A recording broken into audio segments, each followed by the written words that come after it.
video we're going to talk about how to debug some JavaScript and how to do this in a way that you don't have to keep doing deploys after making just small changes, and I'll explain what we're doing here in a second. But just to start out with, I've created a real simple application right here, and when I click submit, when I click this button, it's just going to pop up an alert. Okay, so that's my JavaScript I've got so far. So what you can do, and this might not be the best for everybody, but if you have access to the actual SBM server itself, like the file system, this could help you out because you won't have to do as many deploys.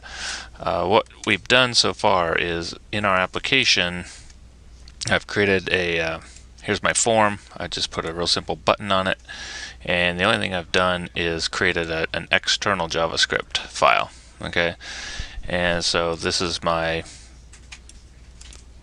JavaScript so far. It just has an alert in it, and I've attached that JavaScript file to my form.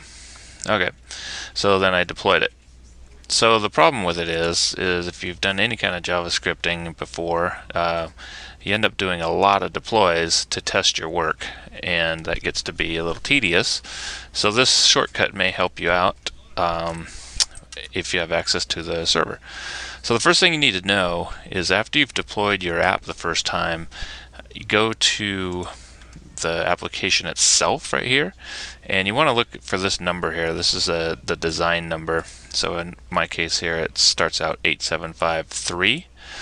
So where that number comes into play is after you do your deploy, you can look on the file system where you have SBM installed, and by default it's going to go to a path that looks like this. So it goes out to App Engine, bin, and in the JavaScript folder, this is where everything just got deployed. So if we look for that folder name in here, we scroll down, probably just past it, right here. So this is the folder name that is associated with this application, and if we drill into this folder name, we'll see a JS file with a strange name here. This name's not relevant really, but just know that if you had more than one file in here, if you had 4 or 5, you'd have 4 or 5 in here. So you kind of just got to figure out which one you're dealing with. So if we edit this file, we will see our JavaScript. So what you can do is make changes in this file right here. So let's just type right in here and then hit save.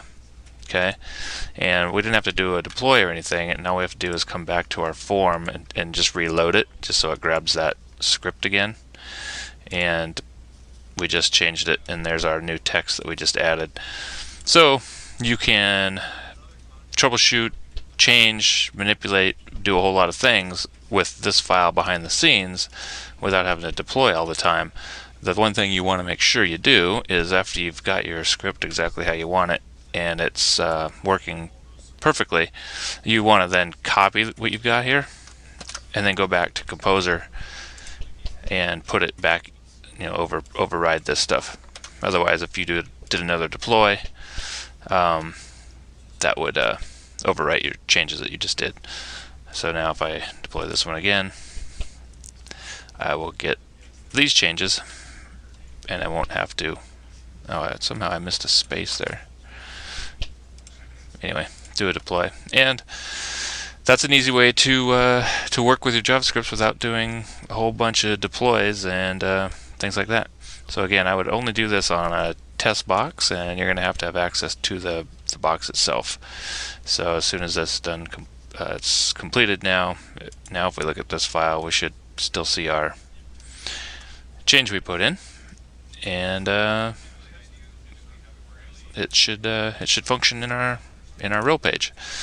So that's it. Hopefully this helps troubleshoot or work with some of the stuff without having to deploy so many times.